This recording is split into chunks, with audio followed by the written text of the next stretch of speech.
From NPR News, this is All Things Considered. I'm Robert Siegel. And I'm Melissa Block. When it is finally completed, a road called the Interoceanic Highway will stretch across South America, through Brazil and Peru, from the Atlantic to the Pacific Oceans. The last portion is being finished now in Peru. With a project as huge as this come promise and peril. Over the next 4 days, we're going to travel across the Interoceanic Highway from high in the Andes to one of the most biodiverse places in the world, the Amazon rainforest. We begin in the mountains of Peru. While the Peruvian government is touting the highway as a sign of progress, it is causing a great deal of controversy. Here's NPR's Lourdes Garcia-Navarro. You could almost miss the signpost for one of the largest infrastructure projects in Peru's history. In front of me is a sign in green. It says, "Welcome to the Interoceanic Highway South." Next to it, it gives the distance to Sao Paulo, 4,601 kilometers away. The road that is being built here will finally link through a network of already completed highways Brazil's Atlantic coast to Peru's Pacific ports. Just next to the sign is a brand new store. Ay, no. 50 no me sería, ¿no? Inside, Justina Yubanqui rings up a bottle of soda pop. She just opened up her shop here a week ago, selling drinks and snacks to passing drivers. The Interoceanic is not finished yet, but the beginning part of the road has been paved. Sí, nos hemos hecho un capitalcito, con eso le he abierto la tienda. Y están aprovechando. She's saying that the road has brought prosperity for this community because most of the people in this community work on the road and get money from the road. And that has allowed her husband works on the road, and that has allowed her to open this shop with the money and the proceeds gained from working on the road. Justina lives in the tiny community of Muñapata, population 250, elevation 10,000 feet. There isn't much work here in the highlands, and she says that for her, the road has only brought good things. We say goodbye as a few new customers walk in. Muchísimas gracias, señora. Ay, ¿de qué? Muy agradecida. See, there's a construction camp there. Yeah. Conservationists, though, are worried about the eventual impact of the Interoceanic. We've joined a group of them on a fact-finding trip to see how the road might affect the region. Among them is Bruce Babbitt, former Secretary of the Interior under President Bill Clinton. Standing on the highway as trucks and cars make their way on the new asphalt, he says that construction of this road is being pushed and partly financed by Brazil, the regional economic superpower. To finally reach a dream of 3 centuries, which is there will be if not a Brazilian flag, at least a Brazilian economy on the shores of the Pacific. The Interoceanic is part of a massive infrastructure deal between Brazil and Peru. Brazil hopes that the road will allow easier access to resource-hungry China. Displacing the United States, China is now Brazil's biggest trading partner.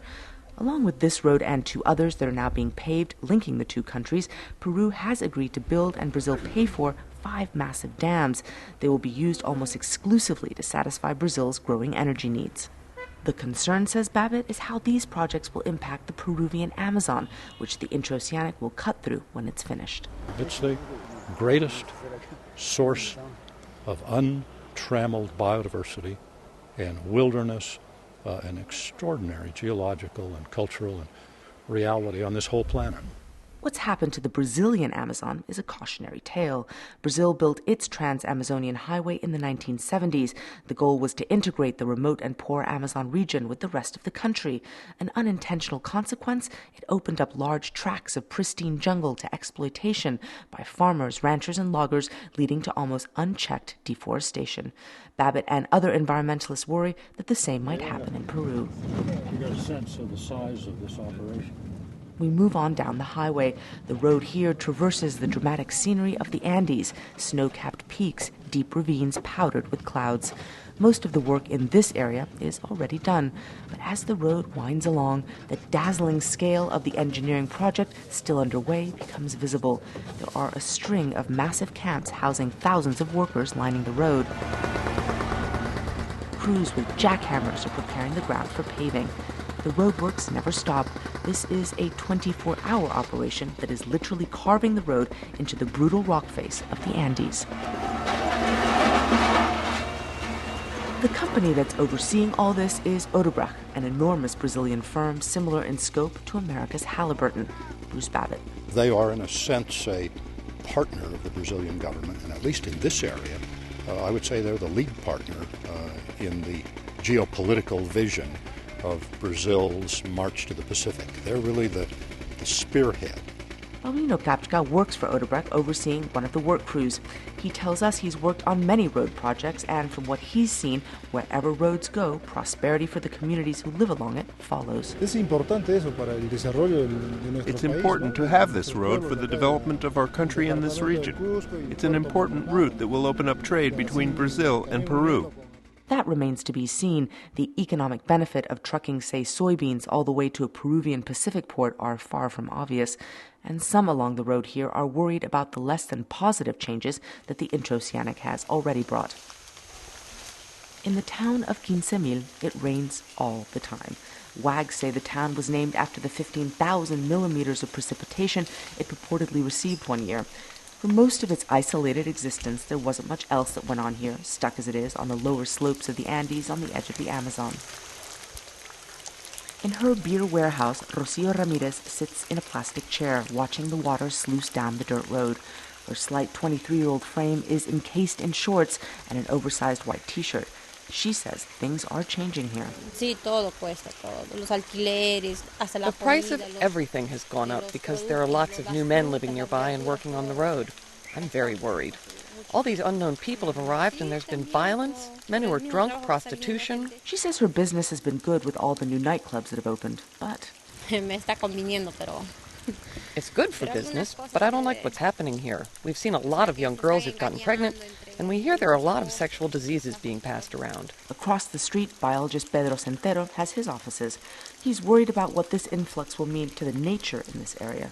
On the one hand, he says, the road might promote ecotourism. It will be easier for people to get here from Cusco, home to Latin America's most popular tourist site, Machu Picchu. But he says over the past few years there's been an influx of Peruvians from the highlands who are migrating to the more fertile lowlands. They cut down trees and clear land for farming or work in the gold mines. He fears the road will only speed up that process. The problem is that Peru has some very good laws on the protection of flora and fauna, but the issue is that those laws are not enforced. The government is in charge of making sure those laws are observed, but it does nothing, practically speaking. Bruce Babbitt says he got involved with this remote corner of the world because what happens here is vital. If we destroy the biological heritage of the Andes and the Amazon basin, we're impoverishing Peruvians, Brazilians, and Americans, and indeed the entire world. The road out of 15,000 is barely a dirt track. The improvements have not begun here yet. Suddenly, a river swollen by rain cuts across our way forward. All right, we're going to try and cross the river. Ándale, ándale. All right, we seem to be doing pretty well. We're in the middle now. And we are through. Woo! Lourdes Garcia Navarro, NPR News. Vamos a hacerlo otra vez.